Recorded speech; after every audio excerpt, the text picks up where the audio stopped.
Hello everyone, welcome you all the strugglers on your own channel the latest struggler. आप सभी strugglers का आपके अपने चैनल द लेटेस्ट स्ट्रगलर में एक बार फिर बहुत बहुत स्वागत है। कुछ ही दिन पहले मैंने एक वीडियो डाली थी जिसमें मैंने डिस्कस किया था कि जो पीजी के एग्जाम है हिमाचल प्रदेश यूनिवर्सिटी के अंडर आने वाले सारे कॉलेजेस के स्टूडेंट्स के वो जो है वो अगस्त में होंगे।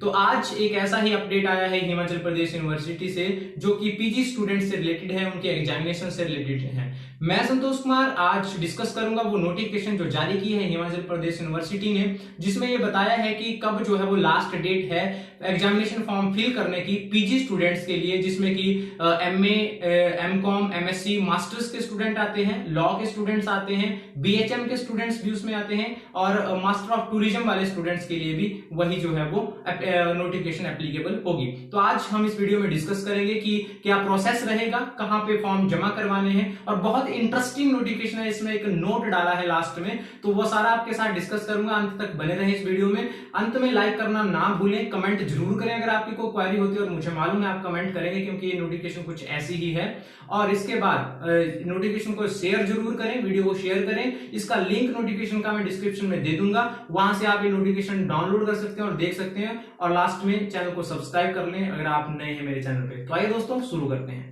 तो लीजिए दोस्तों, ये है वो नोटिफिकेशन जो जारी की है हिमाचल प्रदेश यूनिवर्सिटी ने एग्जामिनेशन से रिलेटेड। इसमें साफ साफ लिखा है, देखिए 19/6/2020 को नोटिफिकेशन जारी की गई है, यानी कि आज की डेट में। तो यहाँ पे लिखा है, it is here by notified that the examination of all post graduate degree diploma courses LLB, MTTM, FYICTTM, BHM, BA, LLB honors, 2nd, 4th, 6th, 8th and 10th semester regular and 1st, 3rd, 5th, 7th, 9th semester reappear examination will be tentatively be held in the month of अगस्त 2020। मतलब ये जो courses लिखे गए हैं post graduate degrees और diplomas, LLB, MTTM, FYICTTM, BHM, BA, LLB honours, इनके दूसरे, चौथे, छठे, 8वें और 10वें सेमेस्टर के रेगुलर वालों के एग्जाम, पहले, तीसरे, 5वें, 7वें और 9वें सेमेस्टर वालों के रीअपीयर के जो एग्जाम हैं वो टेंटेटिवली जो होंगे वो अगस्त महीने में होंगे। ये नोटिफिकेशन इस तरह की पहले भी एक आ चुकी है। और इसमें आगे इन्होंने क्या लिखा है,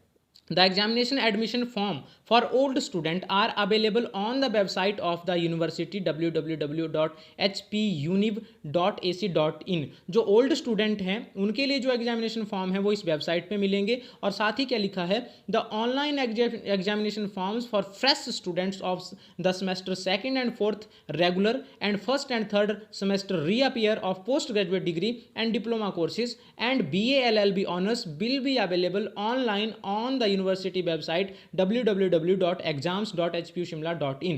कि मतलब जो रेगुलर स्टूडेंट है, फ्रेश स्टूडेंट हैं जो सेकंड सेमेस्टर और 4th सेमेस्टर के regular students, 1st and 3rd semester के रीअपीयर वाले पोस्ट ग्रेजुएट डिग्री और डिप्लोमा के स्टूडेंट, BA LLB ऑनर्स के स्टूडेंट, उनके लिए जो एग्जामिनेशन फॉर्म है वो www.exams.hpushimla.in पे जो है वो मिलेंगे। इसके बाद क्या बोला है करने को एग्जामिनेशन फॉर्म भरने के बाद, after filing the online examination form the candidate are required to print and submit the hard copy along with all certificates in support of their eligibility to the deputy registrar examination 2 by due time, failing which their candidature will not be considered। क्या बोला है कि आपको पहले तो online examination form भरने हैं, उसके बाद उनका प्रिंट लेना है और उसकी हार्ड कॉपी जो है प्रिंट लेने के बाद वो सबमिट करनी है डिप्यूटी रजिस्ट्रार के ऑफिस में।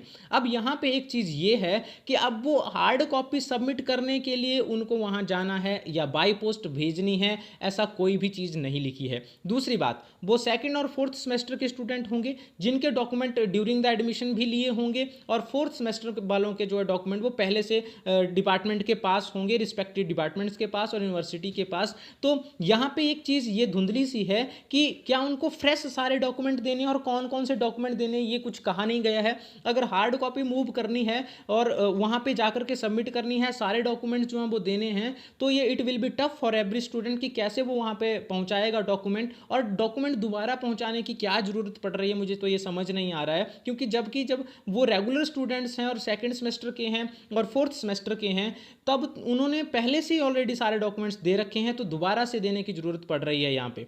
The online application form for the regular fresh student of second and fourth semester post graduate diploma and degree courses shall be verified after determining the eligibility conditions as well as the attendance by the chairperson director of the concerned department institution or the principals of the colleges concern as the case में भी। क्या बोला गया है कि जो online application form है regular fresh student के सेकंड और फोर्थ सेमेस्टर के जो पोस्ट ग्रेजुएट डिप्लोमा और डिग्री कोर्सेज से संबंध रखते हैं, उनकी एलिजिबिलिटी कंडीशन चेक की जाएगी। मतलब अब एलिजिबिलिटी कंडीशन में क्या क्या चेक किया जाएगा वो क्लियर नहीं है। एक पैरामीटर इन्होंने जरूर बताया है कि अटेंडेंस के हिसाब से। अब जैसे कि लॉकडाउन चला था तो उसमें अटेंडेंस की कंडीशन किस हिसाब से पूरी की जाएगी वो मैं कुछ नहीं बोल सकता। अब जो ऑनलाइन क्लासेस लगी, ऑनलाइन लेक्चर डिलीवर हुए, उसको अटेंडेंस माना जाएगा या असाइनमेंट का बेस लिया जाएगा या कोई और पैरामीटर लिया जाएगा, उसके ऊपर में कोई चर्चा नहीं की गई है। और दूसरी बात, एलिजिबिलिटी कंडीशन वेरीफाई करने का यहाँ मुझे कुछ समझ नहीं आ रहा है कि किस तरह की एलिजिबिलिटी कंडीशन इन्होंने वेरीफाई करने की बोली है बात, क्योंकि वो ऑलरेडी स्टूडेंट हैं और किस तरह की एलिजिबिलिटी उनके लिए रखी गई है दोबारा से। In case of ICDEOL student the online examination forms after determining the eligibility should be verified by the ICDEOL. देखिए इक्डोल वालों के लिए जो कॉरेस्पॉन्डेंस कर रहे हैं वहाँ से पोस्ट ग्रेजुएशन एचबीयू से, उनके लिए भी जो है एलिजिबिलिटी कंडीशन जो है वो रखी गई है और वेरिफिकेशन की कंडीशन रखी गई है। Thereafter, the hard copies of the forms along with the certificates should immediately be forwarded to the university, Fehling which the candidature will not be consider. अब यहाँ पे एक बार और ये जिक्र किया है कि हार्ड कॉपीज मूव की जाएंगी यूनिवर्सिटीज़ को। कौन मूव करेगा? डिपार्टमेंट मूव करेगा, डिपार्टमेंट में सबमिट करने हैं या डायरेक्ट रजिस्ट्रार को भेजने हैं, कैंडिडेट को खुद जाना पड़ेगा, ये कुछ भी क्लियरली मेंशन नहीं है। The last date for receipt of examination admission form e-examination form in the university has been fixed up to 15 July 2020। मतलब 15 जुलाई तक जो है वो लास्ट डेट फॉर्म रिसीव करने की और ई एग्जामिनेशन फॉर्म भरने की लास्ट डेट जो है वो रखी गई है।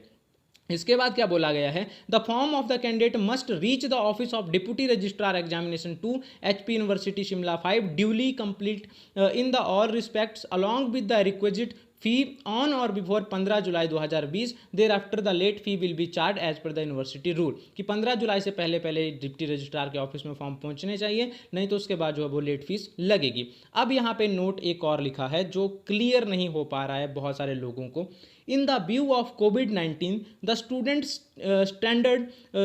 stranded in their native place have been allowed to opt for nearby college, which an intimation to their college so that their forms could be verified by their college. अब देखिए यहाँ पे ये बहुत एक अपने आप में कॉम्प्लिकेटेड स्टेटमेंट है कि जो कोविड-19 के दौरान जो स्टूडेंट अपने नेटिव प्लेस पे लोकल एरिया में फंसे हुए हैं, घरों पे फंसे हुए, स्टैंडर्ड का सीधा मतलब होता है, स्ट्रैंडेड का सीधा मतलब होता है फंसे हुए हैं students, they have been allowed to opt for nearby college. उनको ऑप्ट करने के लिए बोला गया है नियर बाई कॉलेज, लेकिन ऑप्ट मतलब एग्जामिनेशन सेंटर ऑप्ट करना है, ठीक है, या अपने नियर बाय कॉलेज में डॉक्यूमेंट सबमिट करने हैं। अब इसमें ये भी एक चीज़ और भी लिखी है, with an intimation to their college so their forms could be verified by their college. कि मतलब नज़दीकी कॉलेज में फॉर्म सबमिट करने और वेरिफिकेशन भी वहीं से होगी। तो फिर अगर वहीं से होगी तो फिर डॉक्यूमेंट रजिस्ट्रार को मूव करने हैं। अब कॉलेज मूव करेगा कि कैंडिडेट खुद मूव करेगा, क्लियर नहीं है। अच्छा, अब ये नोटिफिकेशन, ये जो डॉक्यूमेंट मूव करने की बात है, ये यूनिवर्सिटी के स्टूडेंट्स को है स्पेशली, या फिर कॉलेजेस में जो स्टूडेंट हैं अंडर द यूनिवर्सिटी उन सबको है? कि मतलब जैसे मान लीजिए कोई स्टूडेंट जो है वो सुंदरनगर कॉलेज में पढ़ता है और उसके घर जो है वो सपोज कुल्लू में है, तो वो कुल्लू का नज़दीकी कॉलेज ऑप्ट करेगा, वहाँ पे अपने डॉक्यूमेंट जमा करवाएगा या अपने डॉक्यूमेंट यूनिवर्सिटी को मूव करेगा। मतलब एक धुंधली सी नोटिफिकेशन है। अब मुझे ऐसा डाउट है कि इस पर चर्चा होगी और एक नई नोटिफिकेशन आने की संभावना है, या किस तरह से अमेंडमेंट्स होंगी, इसके लिए अभी हमको वेट करना पड़ेगा। तो मतलब इस पर मैं कुछ एक्सप्लेनेशन अपनी तरफ से नहीं दे सकता। तो जो नोटिफिकेशन यूनिवर्सिटी ने जारी की थी मैंने आपके साथ शेयर की।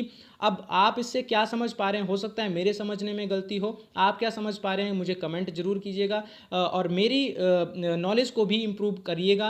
इसके हिसाब से मैं भी मॉडिफिकेशन कर दूंगा और अगर कोई लेटेस्ट अपडेट आता है I will definitely share with you all guys. तो वीडियो को लाइक जरूर करें, कमेंट जरूर करें, शेयर करें इस नोटिफिकेशन को सबके साथ, ताकि सब लोगों को इसके बारे में मालूम हो। और अगर मेरे चैनल पर नए हैं तो सब्सक्राइब जरूर करें। Thank you, thanks a lot.